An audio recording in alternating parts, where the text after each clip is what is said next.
follow-up lang to kay Captain Albutra. You mentioned about two police personnel that you brought to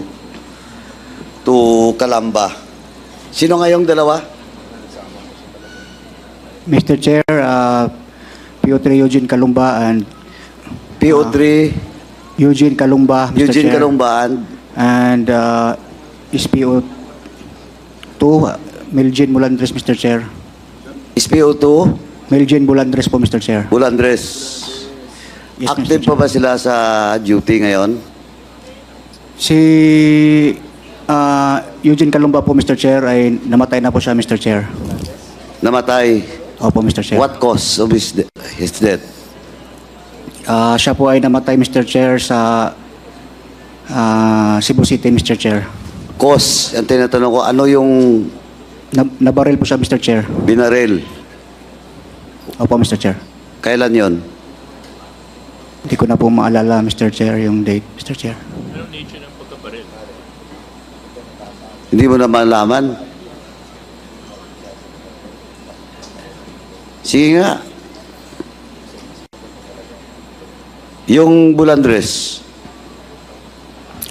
After po nung namatay po si Eugene, Mr. Chair, mga ilang araw po, nagpa-relieve na rin po siya, Mr. Chair. Hindi ko na po alam kung saan siya, Mr. Chair. So, nabaril din yung Bulandres. Na-relieve po, Mr. Chair. Na-relieve po siya, Mr. Chair. After Na-relieve? Na-relieve po, Mr. Chair. Yes, Mr. Chair. When was that? 2018, Mr. Chair. 20? Sometime on 2018 po, Mr. Chair. 2018. Yes, Mr. Chair. Pagbalik niyo sa Cebu, anong assignment niya?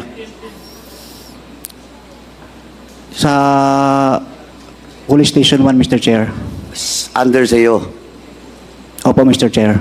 So, nung nabaril yung a certain Calumba? Calumba ba yun? Eugene Calumba, Mr. Chair. Oh, nung nabaril yung Calumba, anong assignment niya? Siya po ay Station 1, Mr. Chair. Sa'yo? Under sa akin, pero Under sa'yo? may... Siya po, Sandali, tinatanong kita, under sa'yo? Yes or no? siya po ay assigned sa Unit 2, Mr. Chair, pero operationally under control po siya ng... Daan-daan lang po, hindi ko maintindihan. Ano, please? Si Eugene Calumba, Mr. Chair, ay assigned sa Police Station 1, Mr. Chair. Under sa'yo? Yes, Mr. Chair, pero siya po ay operationally controlled by Ma'am Garma, Mr. Chair, that time. Under sa'yo, pero operationally controlled by Colonel Garma? Yes po, Mr. Chair. Wala. Mr. Chairman, wala na si Colonel Garma?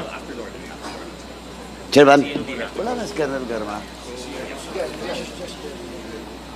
So, that was 2018 also? Opo, Mr. O Chair. kanina tinatanong kita, ba't hindi mo matandaan kung kailan siya na-assign at saka namatay? Yung exact date po ang hindi ko matandaan, Mr. Chair. Huwag kang mag-abogado dito. Sorry po, Mr. Chair. Nung tinanong kita kanina, sabi mo, hindi mo na matandaan. I'm referring po sa exact date po, Mr. Chair. Hindi ko naman tinanong yung exact date eh. Well, in fact, kung hindi kita tinanong kung saan siya nakasign, hindi mo sinabi na under your station 1. Yung Bulandres. During the time, Mr. Chair, nung nangyari po yun kay Eugene... Sandali, tapusin mo na. After noong Calamba, saan siya na-assign? Sa Cebu City rin po, Mr. Chair. Police Station 1, Mr. Chair. Station 1 din, sa'yo din, di ba? Opo, Mr. Chair. From Calamba, binitbit mo pabalik sa Cebu. Nung nullified po yung order namin, Mr. Chair. Kaya nga, Opo, Mr. bitbit mo. O tapos, Tapos nag-courtesy call po kami kay Ma'am Garma. hindi ko tinatanong yung courtesy call. Ang tinatanong ko yung assignment ng Bulandres. So namatay yung Calamba under your watch sa station mo. Tapos anong nangyari kay Bulandres? Na-relieve na rin po siya, Mr. Chair. Why? Hindi ko po alam, Mr. Chair. Station 1 commander ka, hindi mo alam na nirelieve siya? You're lying. Di ko po maalala, Mr. Chair, kung bakit Nako, siya na-relieve. huwag tayo maglokohan dito ha. Bata mo yung dalawa, bit-bit mo pa Kalamba, then bumalik ka sa Cebu, tapos mo hindi mo alam. Why they were relieved? Ang alam ko po, Mr. Chair, na-assign, bumalik po siya sa Negros, Mr. Chair. Ang tanong nga, bakit siya nirelieve? I have no idea, Mr. Saan siya Chair. inassign? Sa Negros Oriental. No idea po, Mr. Chair.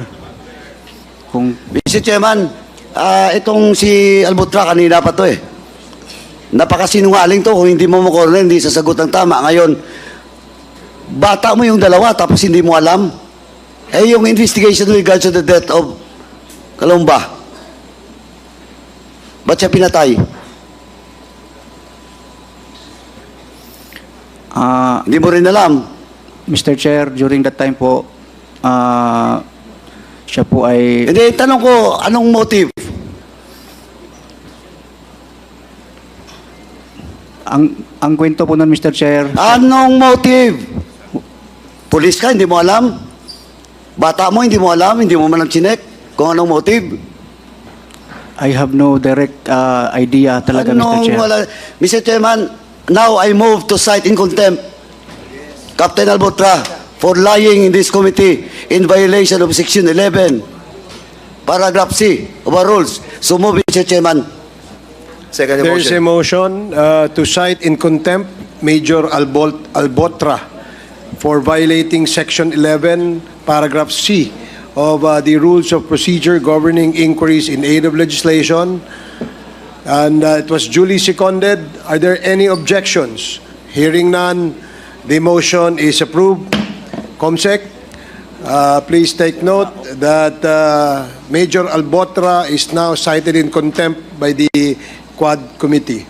Chairman, Please proceed. Just a rejoinder. Alam mo, Captain Albutra, I have warned you kanina pa. Hindi ko pa mabuo yung story. Dahil taga Cebu ka eh. Pero you were assigned to Dumaguete, kaya mapacheck ko rin yung record mo. Pati yung dalawa mong tao. Nagsisinungaling ka eh. Babalikan ko pa rin yung Kalamba on the next hearing. Kung hindi kita makorner, alam mo, akala mo dito, hindi kami nag-imbestiga. Akala mo dito, hindi namin alam kung paano kukunin yung mga information. Oh, you are not shouted in contempt. I will not ask you anymore.